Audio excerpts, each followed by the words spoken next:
제2편 당신이 잊고 있던 당신의 이름. 비가 옵니다. 창밖을 보십시오. 빗방울이 유리창을 타고 흘러내립니다. 하나, 둘, 셋. 빗방울마다 이야기가 있습니다. 어디서 왔는지, 어디로 가는지.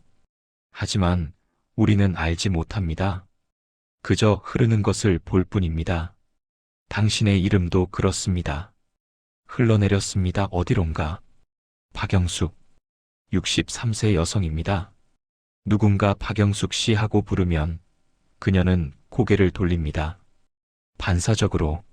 하지만 이상한 느낌이 듭니다. 박영숙이 나였나?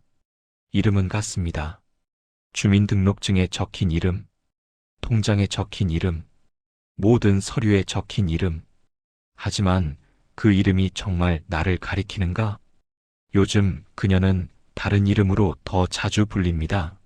엄마, 할머니, 사모님, 아주머니. 박영숙이라는 이름은 어디 갔을까요? 어느 날 오후입니다. 박영숙 씨는 동창회 공지를 받았습니다. 카카오톡으로 고등학교 40주년 동창회 합니다. 많이 참석해 주세요. 40주년. 그녀는 계산했습니다. 고등학교 졸업이 1980년, 지금이 2024년. 맞네, 44년. 사진이 몇 장 올라와 있었습니다. 지난 동창회 사진들. 20주년, 30주년. 그녀는 사진 속에서 자기 자신을 찾았습니다. 있었습니다. 구석에. 하지만 이상했습니다. 사진 속 그 사람이 정말 자기인지 확신이 서지 않았습니다. 그녀는 갤러리를 더 뒤져봤습니다. 고등학교 졸업 앨범 사진을 찾았습니다. 오래전에 스캔해둔 것. 거기 있었습니다. 박영숙, 18세, 단발머리, 교복, 밝은 눈빛, 미소 짓고 있었습니다.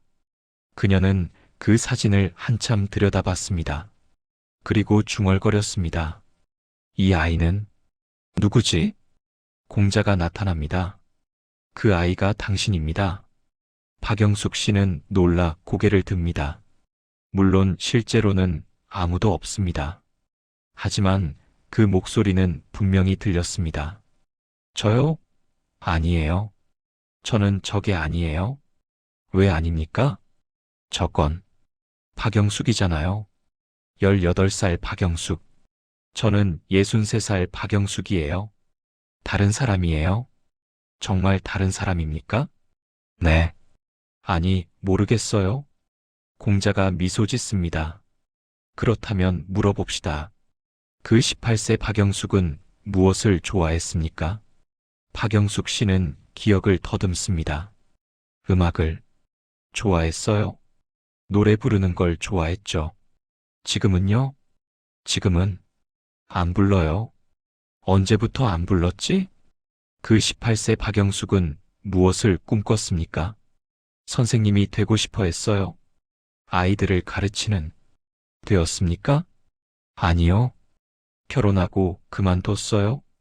그 18세 박영숙은 어떤 사람이었습니까? 밝았어요. 웃음이 많았어요. 친구들이 많았고, 꿈이 있었어요. 지금은요? 박영숙 씨는 대답하지 못했습니다. 공자가 말합니다. 군자불기. 군자는 그릇이 되지 않는다. 무슨 뜻이에요? 그릇은 용도가 정해져 있습니다. 밥그릇은 밥을 담고 물그릇은 물을 담습니다. 다른 것은 담을 수 없습니다. 그게 나랑 무슨 상관인데요? 당신은 평생 그릇이 되려고 했습니다. 박영숙 씨는 움찔합니다. 좋은 아내라는 그릇, 좋은 어머니라는 그릇, 좋은 며느리라는 그릇. 그 그릇에 당신을 담으려고 했습니다. 하지만 당신은 그릇이 아닙니다. 당신은 물입니다. 물. 박영숙 씨는 그 단어를 반복합니다. 물. 물은 형태가 없습니다. 어떤 그릇에 담기냐에 따라 모양이 바뀝니다. 네모 그릇에 담으면 네모가 되고 둥근 그릇에 담으면 둥글게 됩니다. 하지만 본질은 변하지 않습니다. 여전히 물입니다. 그렇다면? 박영숙 씨가 묻습니다. 18세 박영숙과 63세 박영숙이 같은 사람이라는 거예요? 그릇은 바뀌었지만 물은 같다는 거예요? 공자가 고개를 끄덕입니다. 그렇습니다. 그날 밤 박영숙 씨는 잠들 수 없었습니다.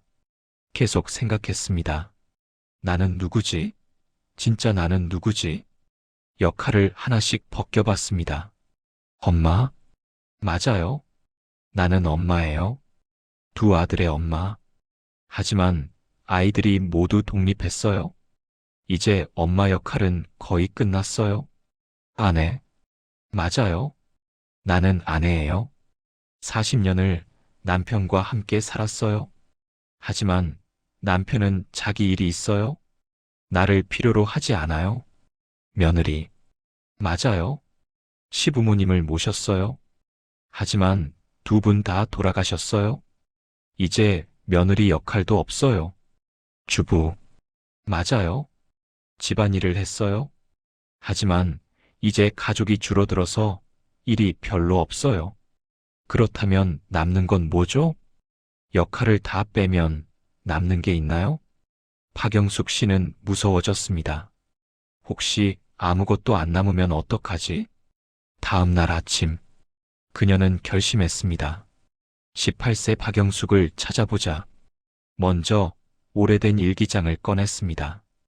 고등학교 때 쓴 일기, 노란 종이, 바랜 글씨, 한 장 한 장 읽었습니다.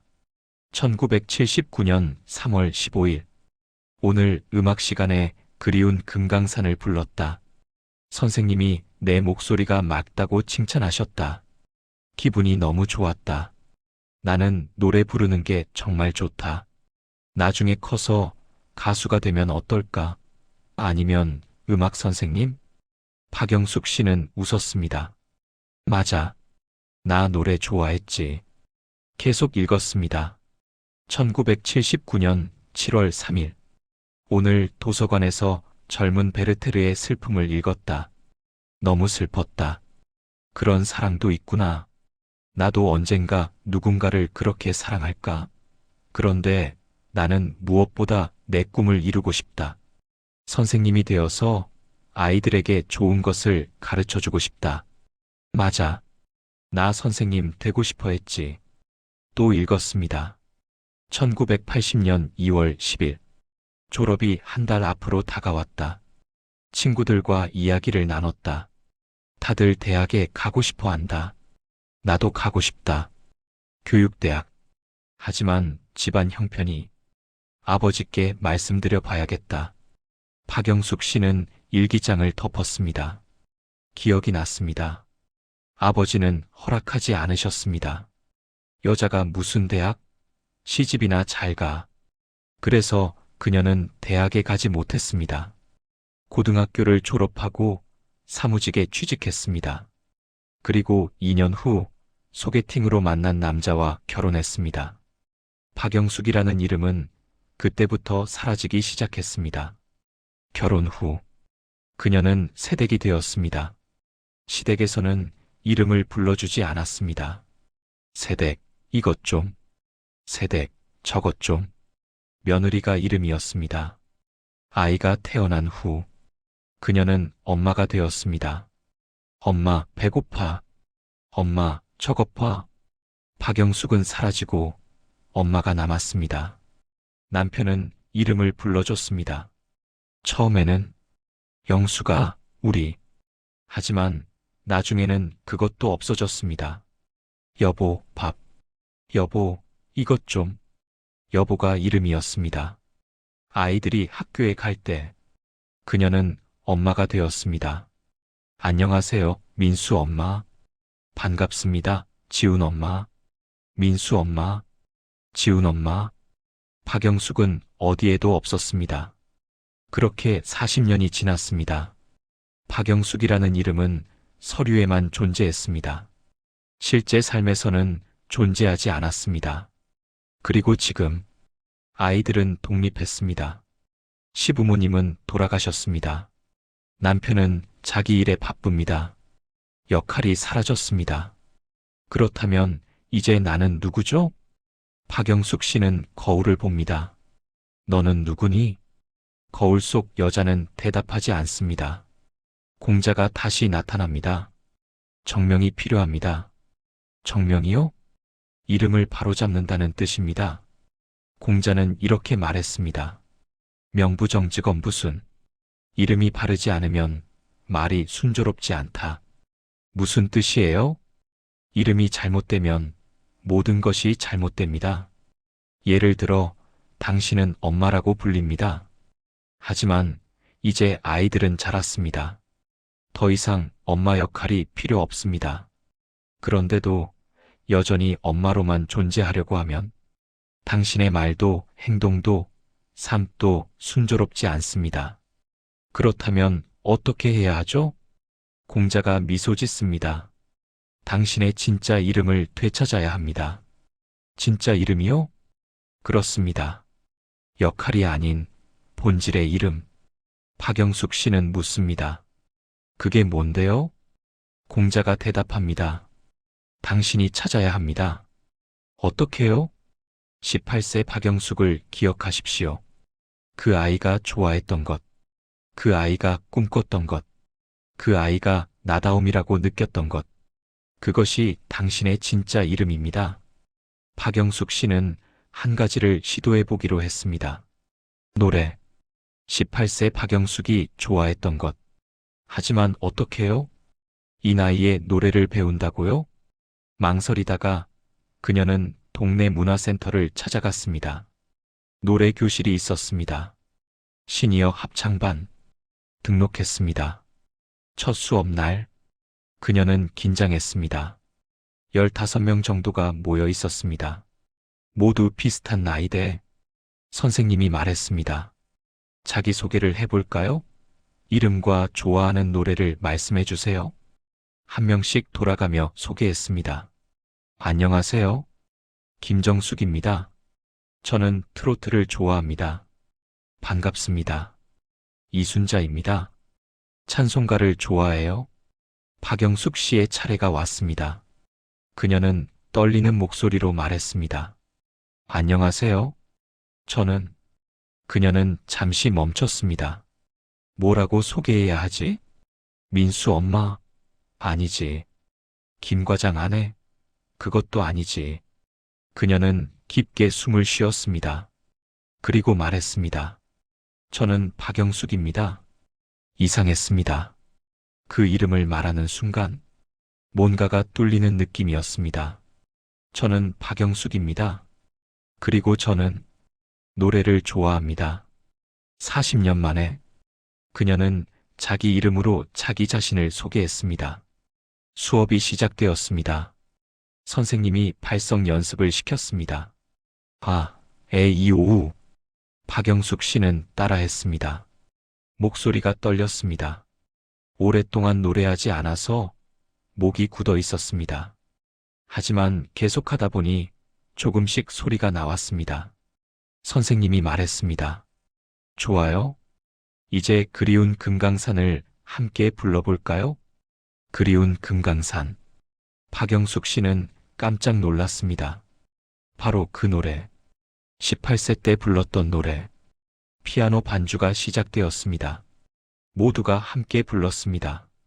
그리운 금강산 어떻게 가나? 박영숙 씨도 불렀습니다. 처음에는 작은 목소리로. 하지만 점점 커졌습니다. 철길도 끊겼네 백길도 멀다. 목소리가 울렸습니다. 그녀의 가슴에서, 그녀의 영혼에서 45년 만에 박영숙은 다시 노래했습니다. 노래가 끝났을 때 박영숙 씨는 울고 있었습니다. 선생님이 걱정스럽게 물었습니다. 괜찮으세요? 그녀는 고개를 끄덕였습니다. 괜찮았습니다. 아니, 괜찮은 정도가 아니었습니다. 처음으로, 45년 만에 처음으로 그녀는 박영숙이라는 느낌을 받았습니다. 역할이 아니라, 의무가 아니라 그냥 자기 자신으로 집에 돌아왔습니다. 남편이 물었습니다. 어디 갔다 와? 노래교실. 노래교실? 갑자기 왜? 배우고 싶어서. 아니, 이 나이에 무슨. 박영숙 씨는 남편을 똑바로 봤습니다. 그리고 말했습니다. 나는 박영숙이에요. 남편은 어리둥절한 표정을 지었습니다. 그거야 알지. 그런데 갑자기 왜? 당신은 40년 동안 내 이름을 불러준 적이 거의 없어요. 뭐? 항상 여보라고만 했어요? 나한테 이름이 있는데? 남편은 당황했습니다. 그게, 부부는 다 그렇게. 아니에요.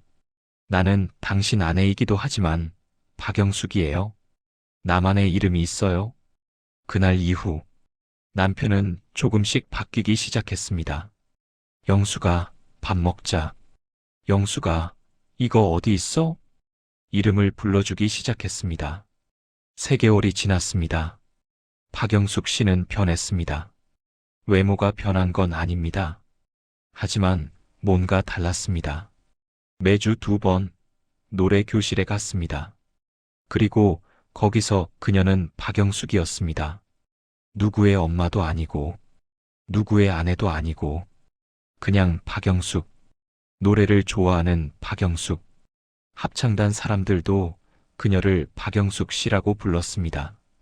영숙 씨, 오늘 목소리 정말 좋네요. 영숙 씨, 다음 주에 차 마시러 갈래요? 이름을 불러주는 사람들. 그것이 얼마나 소중한지 그녀는 이제야 알았습니다. 어느 날 큰아들이 집에 왔습니다. 엄마, 나 왔어.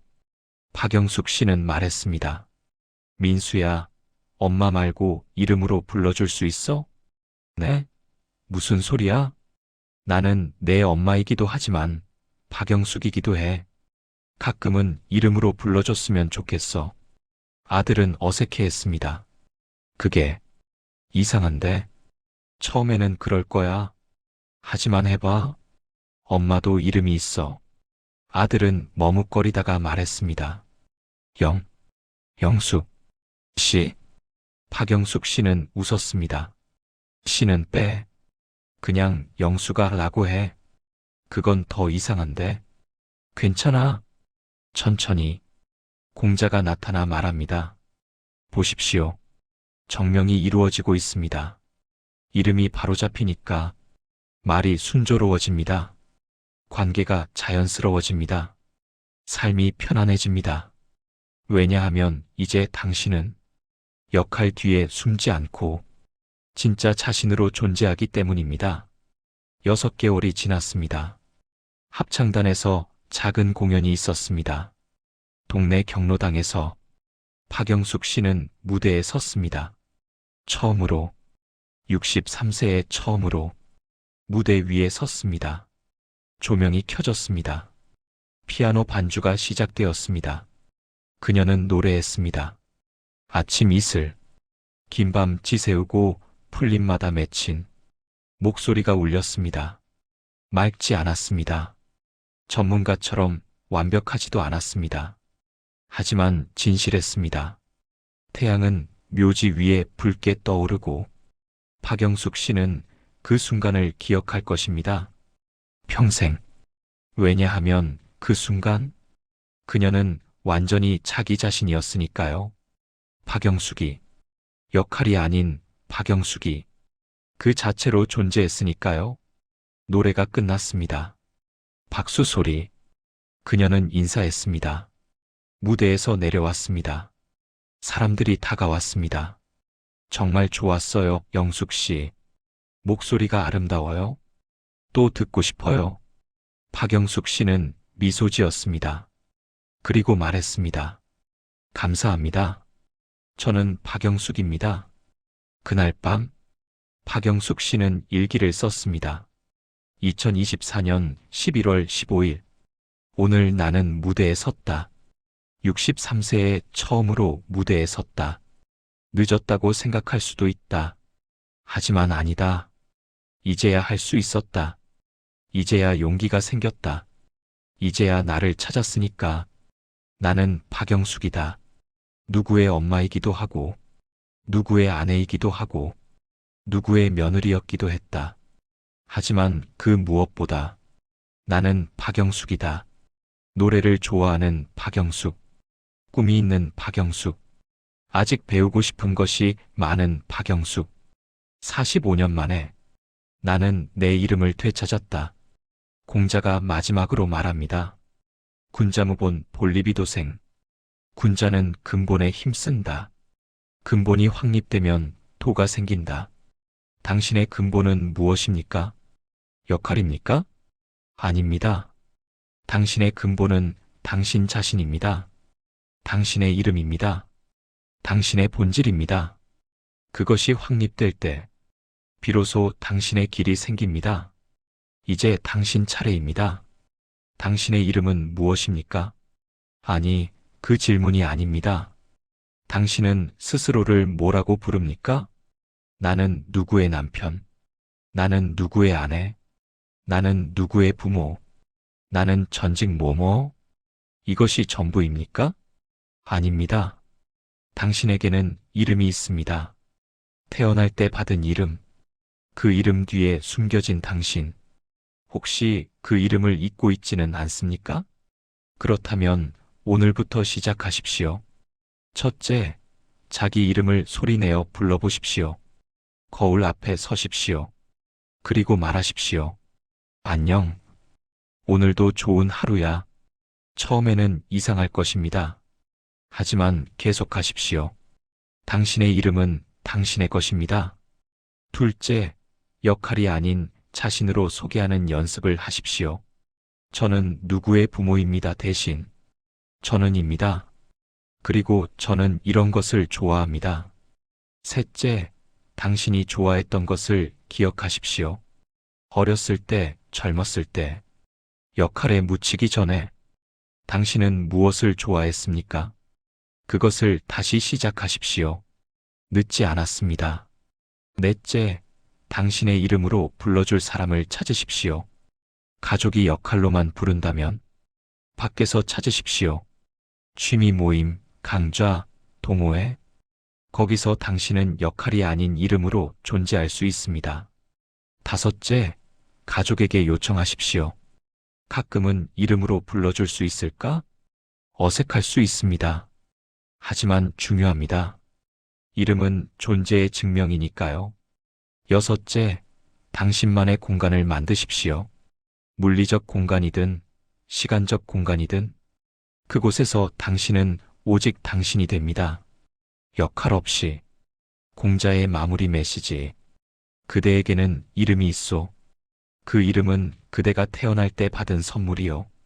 하지만 그대는 그 이름을 어딘가에 두고 왔소. 역할 뒤에, 의무 뒤에, 타인의 기대 뒤에. 이제 그 이름을 되찾을 때요. 60대는 특별하오. 더 이상 역할에 매달릴 필요가 없는 나이. 더 이상 타인의 기대를 충족시킬 의무가 없는 나이. 이제 그대는 그대 자신이 될 수 있소. 역할이 아니라 본질로 그대의 이름을 되찾으시오. 그것을 소리내어 불러보시오. 그것을 자랑스럽게 소개하시오. 왜냐하면 그것이 그대니까. 진짜 그대니까. 정명. 이름을 바로잡으시오. 그러면 그대의 삶도 바로잡힐 것이오. 제3편. 후회라는 이름의 선물. 새벽 3시. 당신은 잠에서 깹니다. 이유는 모릅니다. 몸이 불편한 것도 아니고 화장실이 급한 것도 아닙니다. 그냥 깼습니다. 어둠 속에서 당신은 천장을 바라봅니다. 고요합니다. 너무 고요합니다. 그리고 그때 그것들이 찾아옵니다. 후회들. 하나, 둘, 셋. 줄지어 나타납니다. 그때 그 선택을 하지 말았어야 했는데, 그때 그 말을 하지 말았어야 했는데, 그때 그 사람과 헤어지지 말았어야 했는데, 그때 그 기회를 놓치지 말았어야 했는데, 모두 말았어야로 시작합니다. 모두 하지를 품고 있습니다. 하지 않았어야 할 것을 했거나, 했어야 할 것을 하지 않았거나, 후회는 그렇게 만들어집니다. 최인호 씨, 66세. 그에게는 특별한 후회가 하나 있습니다. 아니, 특별하다기보다는 가장 큰 후회입니다. 30년 전 일입니다. 그때 그는 36세였습니다. 직장에서 승진 기회가 있었습니다. 하지만 조건이 있었습니다. 지방으로 발령을 받아야 했습니다. 최소 5년. 그의 아버지는 그때 63세였습니다. 건강이 좋지 않았습니다. 어머니는 아버지를 혼자 돌보기 힘들어했습니다. 최인호 씨는 고민했습니다. 승진이냐, 아버지냐, 커리어냐, 효도냐. 그는 승진을 선택했습니다. 5년만 참으세요.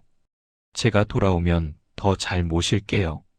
지방으로 갔습니다. 일했습니다. 열심히 일했습니다. 3년이 지났습니다. 어느 날 전화가 왔습니다. 어머니였습니다. 인호야, 아버지는 돌아가셨습니다.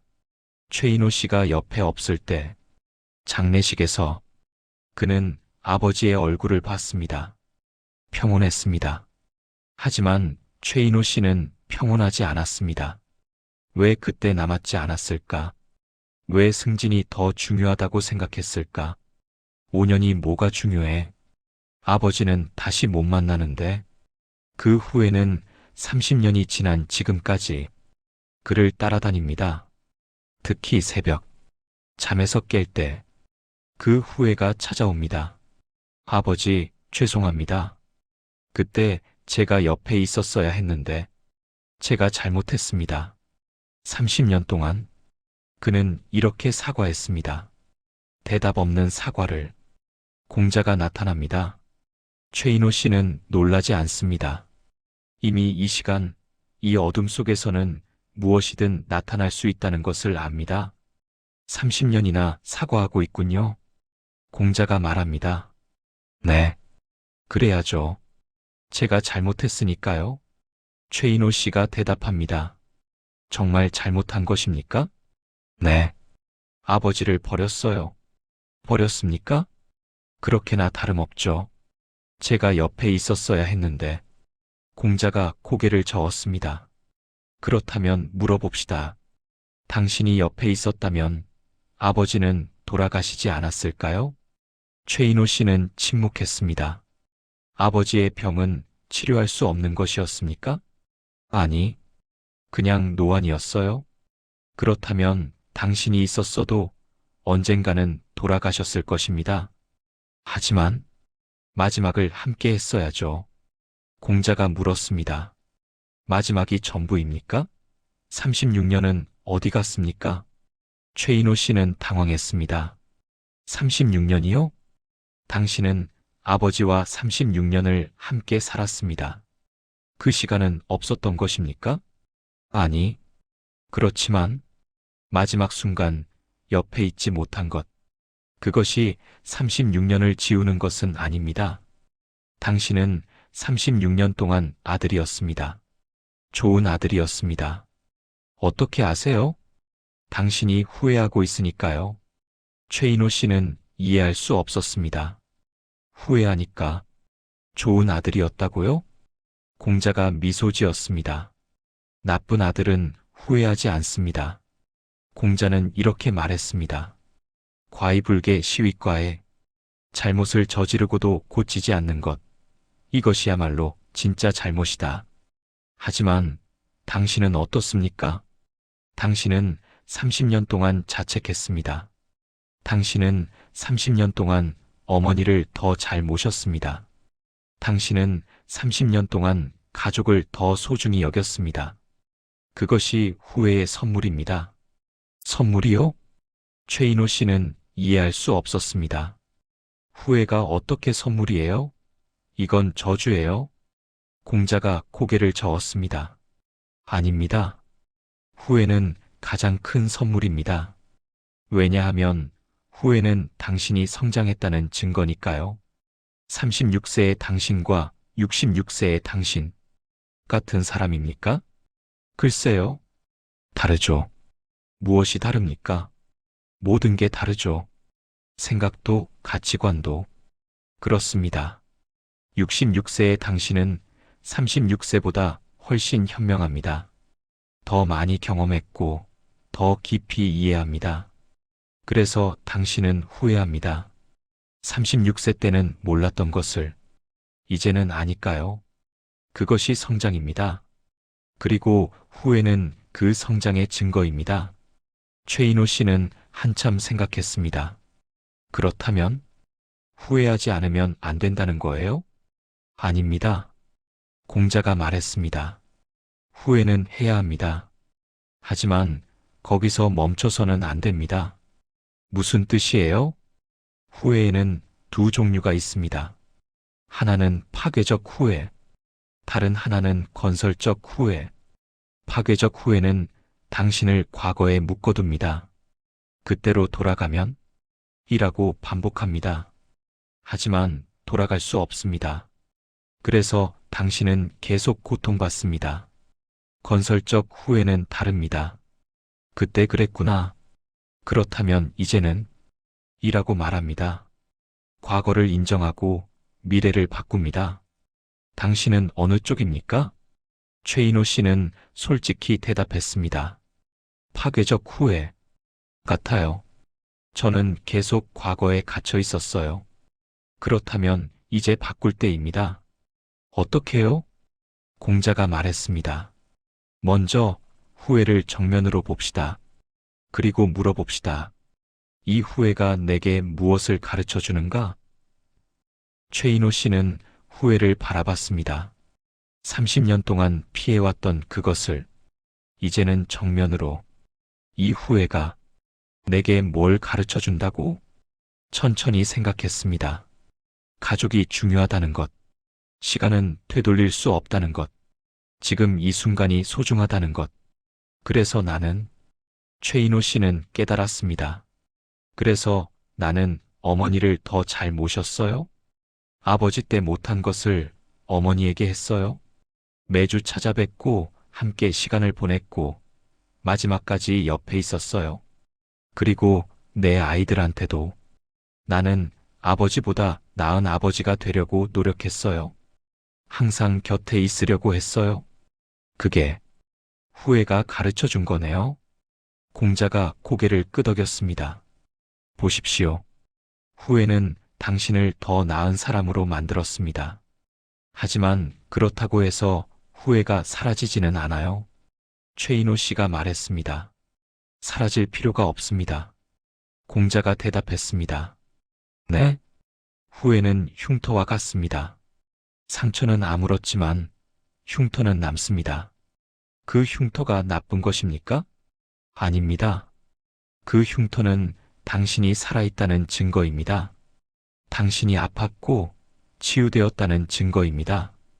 후회도 마찬가지입니다. 후회가 있다는 것은 당신이 사랑했다는 증거입니다. 당신이 인간이라는 증거입니다. 최인호 씨의 눈에 눈물이 맺혔습니다. 저는 그냥 아버지를 사랑했어요? 압니다. 그래서 후회하는 것입니다.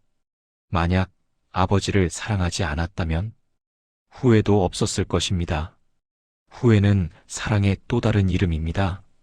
잠시 침묵이 흘렀습니다. 그리고 최인호 씨가 물었습니다.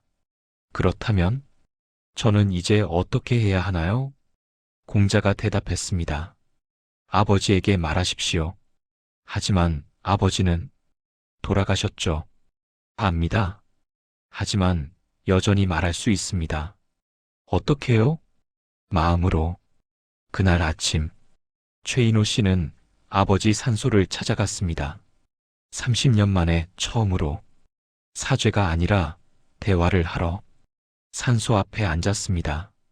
그리고 말했습니다. 아버지, 바람이 불었습니다. 저는 30년 동안 죄송하다고만 말했어요. 하지만 오늘은 다른 말을 하고 싶어요. 고맙습니다. 제가 36년 동안 아버지의 아들로 살 수 있게 해주셔서 고맙습니다. 제가 실수했을 때 용서해 주셔서 고맙습니다. 제가 아버지를 사랑하는 법을 배울 수 있게 해주셔서 고맙습니다.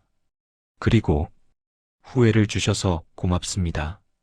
그 후회 덕분에 저는 더 나은 아버지가 되었어요. 더 나은 아들이 되었어요. 더 나은 사람이 되었어요. 아버지, 이제 저는 더 이상 사죄하지 않을게요. 대신 기억하겠어요? 아버지를, 우리의 36년을, 그리고 그 사랑을. 바람이 다시 불었습니다. 나뭇잎이 살랑거렸습니다. 최인호 씨는 미소 지었습니다. 들으셨죠, 아버지? 이야기를 하나 더 들려드리겠습니다. 이번에는 다른 종류의 후회입니다. 정미경 씨, 61세. 그녀의 후회는 하지 않은 것에 대한 것입니다. 25살 때, 그녀는 꿈이 있었습니다. 화가가 되고 싶었습니다. 미대에 진학하고 싶었습니다. 하지만 부모님은 반대했습니다. 화가는 먹고 살기 힘들어. 안정적인 직업을 가져라. 그래서 그녀는 포기했습니다. 안정적인 직업을 가졌습니다. 결혼했습니다. 아이를 낳았습니다. 그리고 36년이 지났습니다. 그녀는 가끔 생각합니다. 만약 그때 미대에 갔다면, 만약 화가의 길을 걸었다면, 지금 나는 어떻게 되어 있을까? 어느 날, 그녀는 SNS에서 대학 동기를 만났습니다. 그 친구는 화가가 되어 있었습니다. 유명하지는 않았지만 행복해 보였습니다. 난 내 길을 걸었어. 후회 없어. 친구가 말했습니다. 정미경 씨는 부러웠습니다. 그리고 후회했습니다. 나도 그랬어야 했는데. 공자가 나타났습니다. 또 다른 종류의 후회군요. 네. 저는 제 꿈을 포기했어요. 정미경 씨가 말했습니다. 정말 포기했습니까? 네. 화가가 되지 못했잖아요. 화가가 되지 못한 것과 꿈을 포기한 것은 다릅니다. 정미경 씨는 고개를 갸웃했습니다. 공자가 말했습니다. 당신은 지금 그림을 그립니까? 아니요. 30년 넘게 안 그렸어요. 그것이 바로 포기입니다. 화가가 안 된 것이 아니라 그림을 안 그린 것이 진짜 포기입니다. 공자는 이렇게 말했습니다. 지오자 불여호지자, 호지자 불여락지자. 아는 사람은 좋아하는 사람만 못하고 좋아하는 사람은 즐기는 사람만 못하다. 여기서 중요한 것은 직업이 아닙니다. 즐김입니다. 당신은 그림을 즐겼습니까? 네. 정말 좋아했어요? 그렇다면 왜 멈췄습니까? 화가가 안 되었으니까요. 그것이 잘못입니다. 화가가 되는 것과 그림을 즐기는 것은 다릅니다. 당신은 화가가 되지 못했지만 그림을 즐기는 것은 여전히 가능했습니다. 하지만 당신은 스스로 그 즐거움을 빼앗았습니다. 정미경 씨는 충격을 받았습니다. 제가 제 스스로를? 그렇습니다. 부모님이 막은 것은 직업이었습니다. 하지만 당신이 포기한 것은 즐거움이었습니다. 왜 30년 동안 그림을 그리지 않았습니까? 아무도 그것을 막지 않았습니다. 정미경 씨는 할 말이 없었습니다. 정말로 아무도 막지 않았습니다. 저는 그냥 화가가 아닌데 그림을 그리는 게 의미 없다고 생각했어요. 공자가 고개를 저었습니다. 그것이 가장 큰 착각입니다. 직업이 되지 않으면 의미가 없다? 아닙니다. 즐거움은 그 자체로 의미가 있습니다. 그렇다면 이제라도 정미경 씨가 조심스럽게 말했습니다. 늦지 않았을까요? 공자가 웃었습니다. 언제부터 너무 늦은 것이 있었습니까? 하지만 저는 61살이에요. 그래서요? 61살에 그림을 시작하는 게 이상합니까? 아니, 그렇지는 않지만 당신은 아직도 다른 사람의 시선을 의식하고 있습니다. 부모님의 시선, 사회의 시선, 화가가 아닌 사람은 그림을 그리면 안 된다는 시선. 하지만 그것은 거짓입니다. 그림은 화가만 그리는 것이 아닙니다. 그림을 사랑하는 모든 사람이 그립니다. 그날 정미경 씨는 미술용품점에 갔습니다. 36년 만에 처음으로 물감을 샀습니다. 붓을 샀습니다. 캔버스를 샀습니다. 손이 떨렸습니다. 설렜습니다. 25살 때처럼 집에 돌아와 캔버스를 폈습니다. 물감을 짜냈습니다. 붓을 들었습니다. 36년 만에 첫 붓질 서툴렀습니다. 손이 예전 같지 않았습니다. 하지만 행복했습니다. 색이 캔버스에 퍼져나갔습니다. 빨강, 파랑, 노랑. 정미경 씨는 울었습니다. 그림을 그리면서 36년 동안 잃어버렸던 자신을 다시 만난 것 같았습니다. 3시간이 지났습니다. 그림이 완성되었습니다. 완벽하지 않았습니다. 아마추어의 그림이었습니다. 하지만 아름다웠습니다. 왜냐하면 진심이었으니까요. 정미경 씨는 그림을 바라봤습니다. 그리고 생각했습니다. 36년을 왜 안 그렸을까? 이렇게 행복한데. 하지만 이내 생각을 바꿨습니다. 아니야. 이제라도 시작한 게 다행이야. 공자가 말합니다. 보십시오. 후회는 두 가지를 할 수 있습니다. 하나는 당신을 과거에 묶어두는 것. 그때 그랬어야 했는데 하고 평생 한탄하는 것. 다른 하나는 당신을 현재로 데려오는 것. 그때 못했다면 이제라도 하자 하고 시작하는 것. 어느 쪽을 선택하겠습니까? 이제 당신 차례입니다. 당신에게도 후회가 있을 것입니다. 아니, 분명히 있습니다. 60년을 살았는데 후회가 없다면 그것은 거짓말이거나 너무 둔감한 것입니다. 후회는 정상입니다. 건강합니다.